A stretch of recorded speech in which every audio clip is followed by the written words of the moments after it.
Salut tout le monde. Bon, une petite vidéo pour suivre les avancées du Tamatalab. Alors on s'est étendu un petit peu, on est passé d'une pièce à une autre et entre deux, il s'est passé pas mal de trucs. Donc il y a eu un premier atelier qui a été lancé. Alors merci aux participants d'avoir été assez courageux pour venir ici à 10 h du mat un dimanche matin. Pour les autres, ceux qui n'ont pas pu venir pour diverses raisons, il va y avoir des prochaines dates au mois de février. Donc ça sera en gros le lundi, mercredi, samedi après-midi. Voire plus si affinité, on verra bien selon vos dispos. Et donc je vais vous présenter vite fait les avancées par rapport à la dernière fois. Donc en gros, l'idée c'était de faire pousser de la spiruline et bien écoutez, il y en a une sur trois qui pousse très bien. Donc celle-ci là, j'ai réussi à bien maîtriser maîtriser en tout cas pour l'instant la culture et donc ça pousse. Donc je pourrais vous montrer un petit peu les différentes souches, comment elles ont évolué, qu'est-ce qui se passe exactement aux différents niveaux.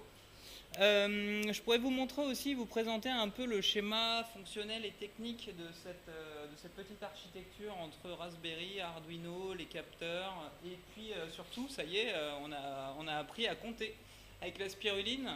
Alors voilà, je vous présente un peu le dashboard. Donc en gros, c'est les informations qu'on arrive à récupérer de nos différents capteurs. Alors ceux qui sont branchés sur l'Arduino, mais aussi on a branché une autre carte qui vient de la Cool Company, donc c'est les gens qui sont juste à côté. Donc ils m'ont passé une carte et avec ça on a les données carrément météo, pression atmosphérique, taux d'humidité, moisissure et puis des informations très importantes pour la culture de spiruline, la lumière. Donc voilà, en d'autres termes, ça s'est un peu étoffé, ça devient un peu velu au niveau de la formation, mais on pourra aborder donc les différentes parties, soit les survoler pour avoir une idée d'ensemble, soit ça dépendra des personnes, soit accentuer la formation juste sur la partie électronique ou la partie culture de spiruline, ou encore l'observation, parce qu'on a à disposition des microscopes qui nous permettront d'observer la culture et puis aussi de préparer la petite solution qui permet de nourrir la spiruline. Donc voilà. Et puis on aura même l'occasion, si vous voulez, je pourrais vous montrer Ça m'a pris 20 minutes la dernière fois, donc ça veut dire que ça y est, ça commence à venir, on va dire, pour récupérer la température d'un capteur, que voici, et puis allumer une LED en fonction de s'il faut chauffer ou si la température qu'on souhaitait est atteinte.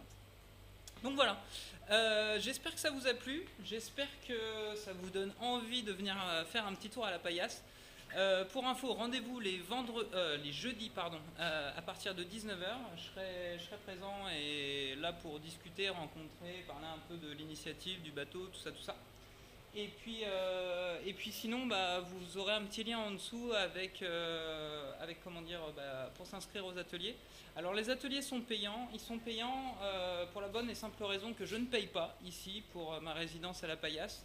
Donc le contrat est clair. Il faut on vous donne accès aux murs et aux moyens du bord, etc. et à l'accès au labo si vous-même vous participez aussi à la vie du lieu.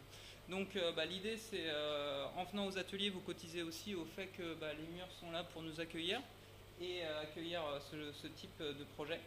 Et donc voilà, donc moi je touche pas d'argent là-dessus, donc ça se fait comme ça avec la paillasse et c'est donc eux qui vont récupérer les sous pour maintenir le lieu tout simplement et les frais de fonctionnement. Donc n'hésitez pas à partager, à mettre un pouce, mettez des pouces partout, des commentaires, j'essaierai d'y répondre. Et puis inscrivez-vous quoi, puis venez, ça sera sympa. Voilà, en général les horaires sont fixés on va dire, mais vous pouvez vous ramener 30 minutes avant pour avoir une petite discussion informelle ou genre de truc, ou prendre un petit verre avant. Ça dépendra des heures, évidemment. Sur ce, je vous souhaite une bonne semaine, je vous dis à toutes, et puis à bientôt en fait, voilà. N'oubliez pas de passer le mot, hein. Quand même, c'est important. Allez, ciao.